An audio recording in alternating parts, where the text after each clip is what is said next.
I'm Reza Pourkhomami, founded Fivesky in October of 2012. It's been an interesting almost 3 years for us. We're coming up on our third birthday in about a week and a half from now. Fivesky is a services business that focuses in the data center. We provide these services to some of the larger enterprises around the world. I've been an entrepreneur almost all my life. I remember my first company in college where we had no idea how to even start a company, let alone try to lead it and grow it. But since then, throughout all the experiences, we've looked at things that were exciting, new, next gen for us. Fivesky was a little different. There were really three key factors for us to look at when we decided this was where we were going to go into. First and foremost, I think it was really important for us to identify a need that was big enough for us to go after, and we found that in the market. Secondly was my experience. If you look at our industry, it's an ecosystem, right? And over the last 19 years, I've had the pleasure of being in different sections of that ecosystem, from being the customer, being the engineer who had to deliver the work to the customer, being the grumpy salesperson, all the way to working at a manufacturer. So I thought, having sat in every part of this, I can kind of bring it together in a way that it hadn't done before, right? Look at it from all the things I hated when I was a customer and all the things I hated when I was an engineer. And I said, if I solve those, then I'm building something that brings a new way of innovating to all these groups that we're involved with. And that was really big for us. The third defining point for us was that it's an industry that we can scale in. Specifically, if you look at services industries, most of the time, companies are started and they play in the market they live in. So as a small startup, they're providing services to the SMB market. And as their industry, as their business grows, they're going after larger industries.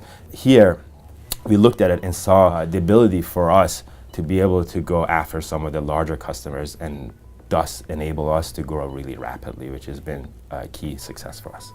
I'm fortunate to say that some of the biggest learning experiences have been from my failures. The bigger the failure, I think the bigger the learning experience has been. And although at the time it might not feel very pleasant, but the next time you travel that road, you've gained this level of confidence that I think would be unachievable or unattainable any other way than having gone that road before. I knew that we needed to have a supporting ecosystem, right? A mentorship. As a single person starting this company, I knew I needed to go seek help. And through some research, a close friend of mine who's a professor at Columbia had suggested that I meet with the SBDC office. I wrote him an email. I really didn't think much about it, but I was pleasantly surprised to have gotten an email twice as long as the email I sent back. And that kind of opened up the connection for me. From the very first meeting, which I had with him just about 3 years ago when we had just started Fivesky until now, not only a mentor, but an enabler for us. On the mentorship side, I remember my very first meeting, all we talked about was the other 5 or 10 entrepreneurs that they had met with that week and some of their problems. They weren't my problems, but it was nice to know there are others with problems and that they're working through it. And there's this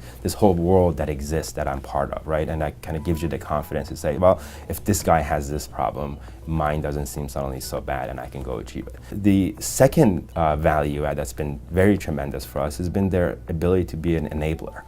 Every time we come up to a road that we haven't crossed in the past and it's a completely new landscape for us, we've been able to go to them and get direction, gain understanding of what some other people have done, what they've seen fail. They were more than helpful and more than knowledgeable in the areas in which we needed help. And if they didn't, they knew who was. What was important for us was to be able to have someone who understands what we're going through and that who can kind of point into the right direction. And sometimes it wasn't the right direction. It was many directions that they pointed us, right? But it was better than no direction. I think that the two biggest things that come to mind is do it. I think that's really important. People talk about things. I have had friends who come up with brilliant ideas and the next time I see them, it's the same brilliant idea, it's just a little less brilliant. Every day it becomes less and less if you don't do it. The second thing, which more specifically I've seen around a lot of tech startups, smaller tech startups, is that they're trying to build this dream. And if you look at the first Lamborghini, it wasn't a Lamborghini. It was a car that drove.